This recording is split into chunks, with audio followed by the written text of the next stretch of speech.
Join the Association of Managers. Have you just been promoted to a manager? Challenge is waiting for you. This handbook accompanies you, giving you confidence in your new task. Success will begin with you and your attitude towards this great responsibility. Part 1: Joining Managers. Chapter 1: How are people chosen to be managers? Just because people succeed in their assigned tasks, doesn't mean they will become good leaders. Some people believe that if they want something to be done well, they should do it themselves. With such an attitude, they cannot become a good manager because they do not know how to assign work.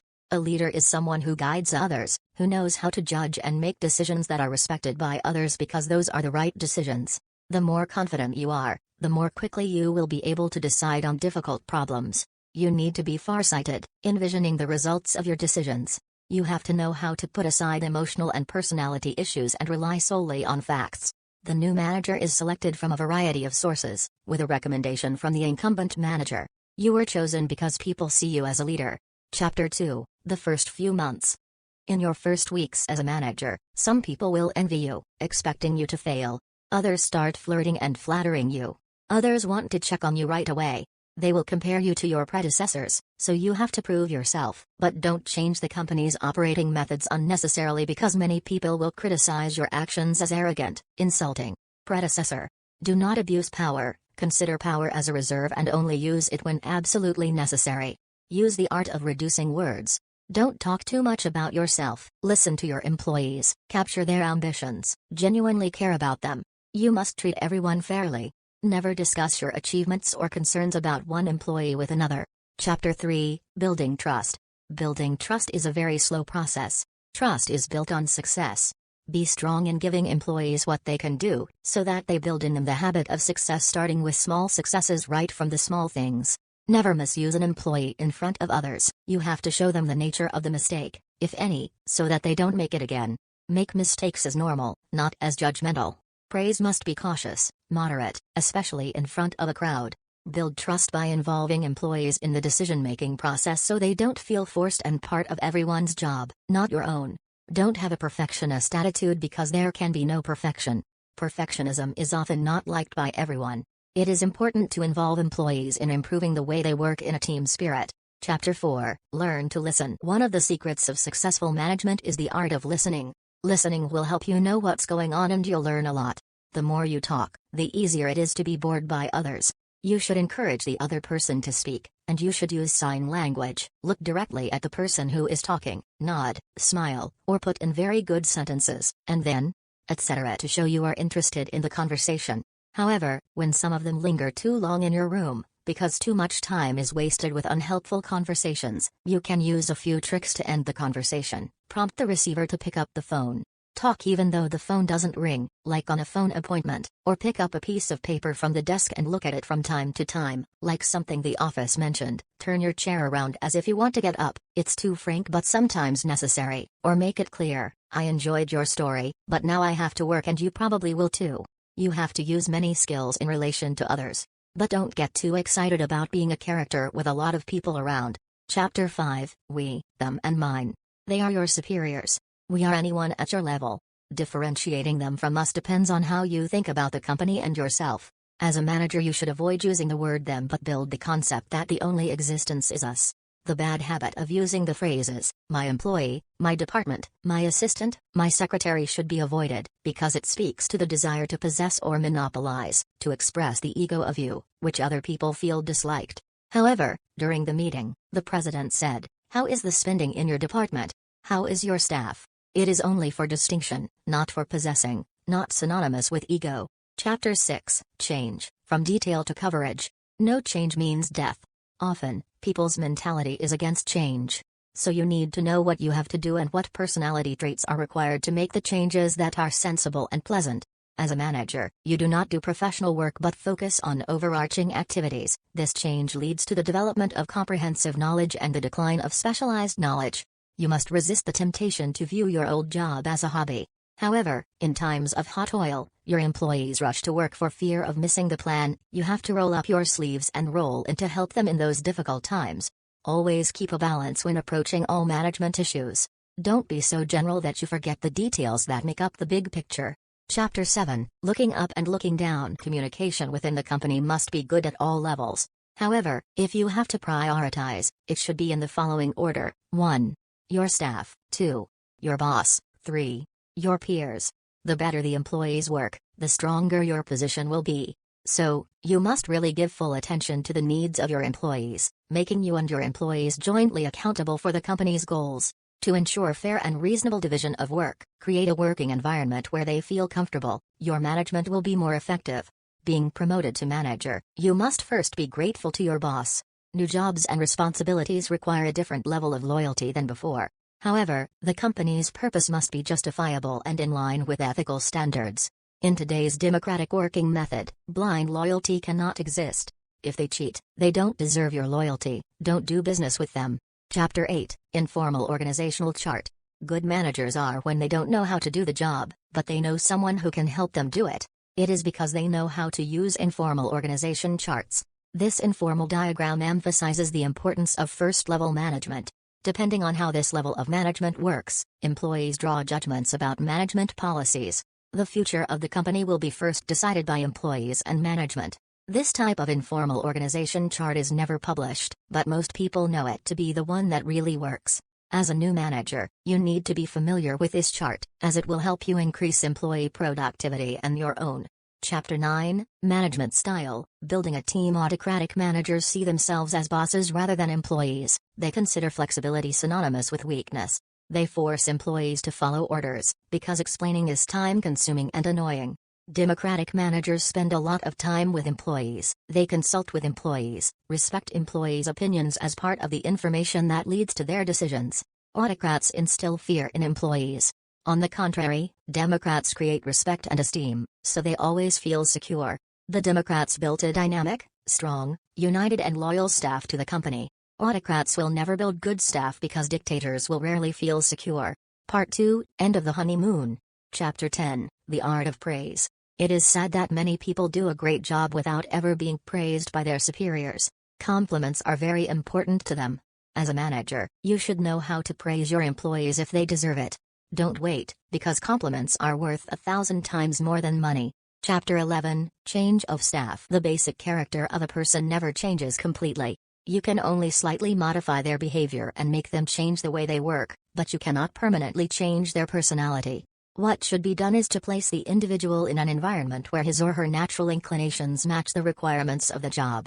To know the personality of the employee, the manager must be democratic and the company can survey through the test. An effective department must have these characteristics linked together and properly promoted. Some employees often get entangled in personal issues, alcohol addiction, drug addiction, serious family problems, etc., that affect their work. Never judge them. You only deal with work-related problems.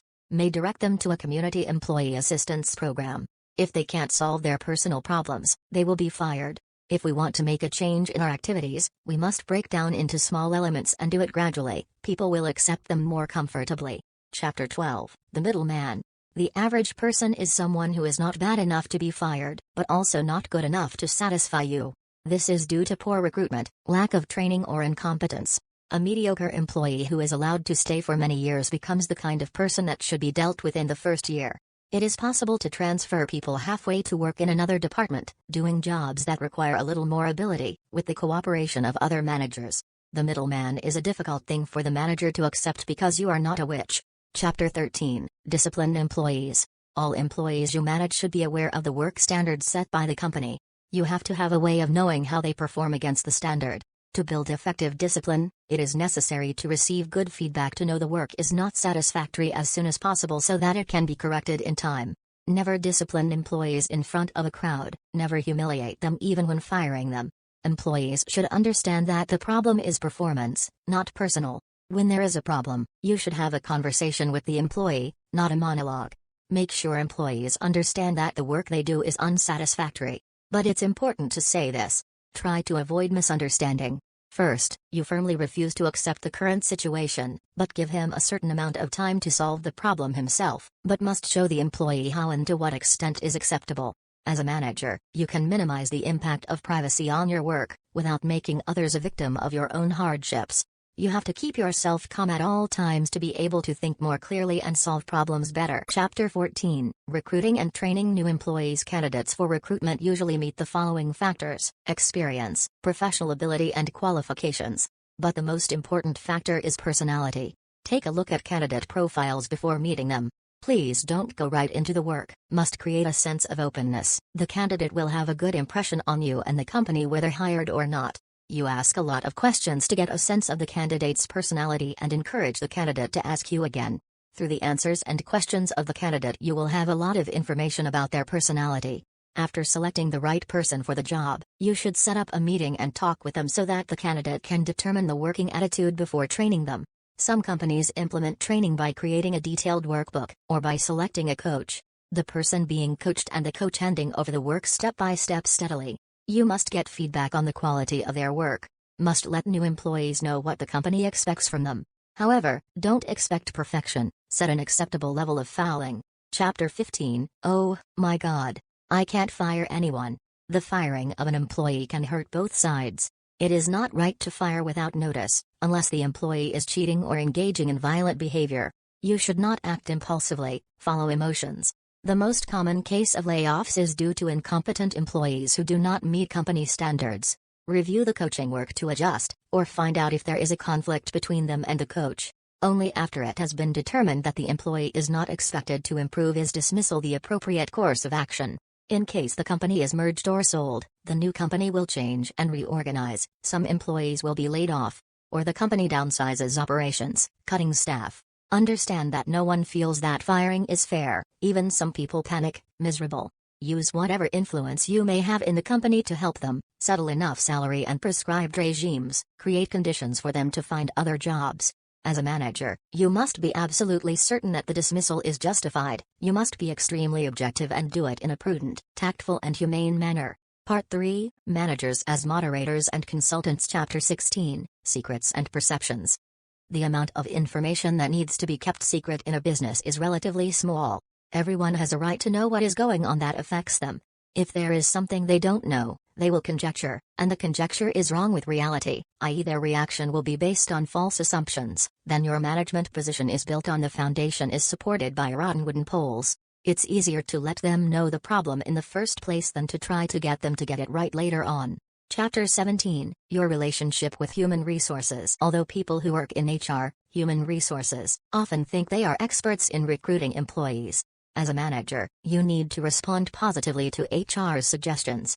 Many companies allow departmental managers to participate in the hiring process or select a suitable candidate from among the candidates selected by the Human Resources Department, as you will be responsible for managing the new employee and making the job easier.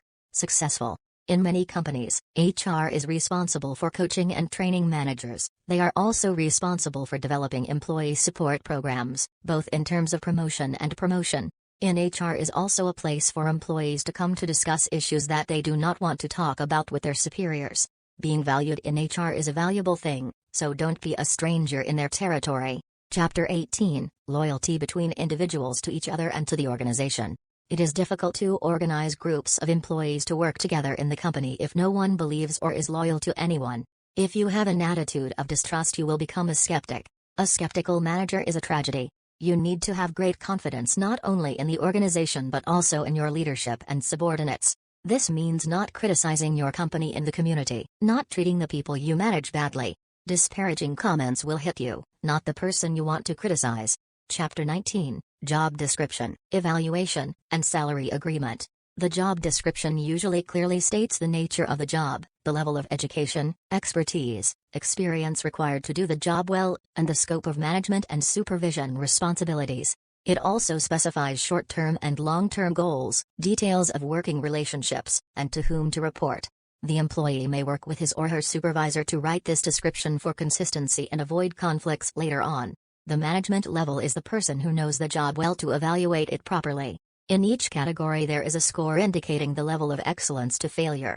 The evaluation sheet becomes part of the employee's personnel file. It is necessary to openly discuss with employees about their work performance, and at the same time skillfully review the elements in the evaluation sheet to highlight their strengths to promote and their weaknesses to overcome. Job description, evaluation, and salary management work closely together. evaluate ability and set salary in accordance with employees' efforts. Therefore, being a manager is to pay attention to fairness, prudence and honesty, not to let personal feelings interfere in this matter. The thread that runs through the salary management process must be work efficiency.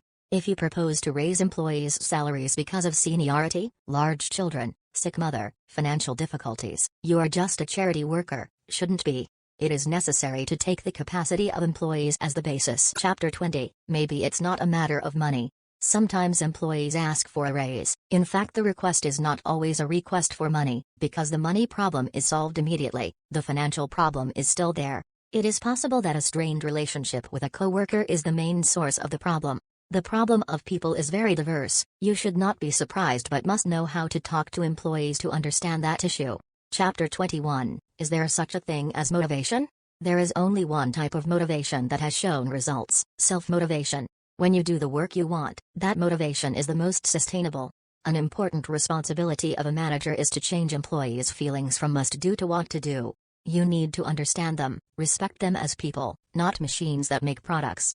Caring for and understanding employees is a sign of management strength.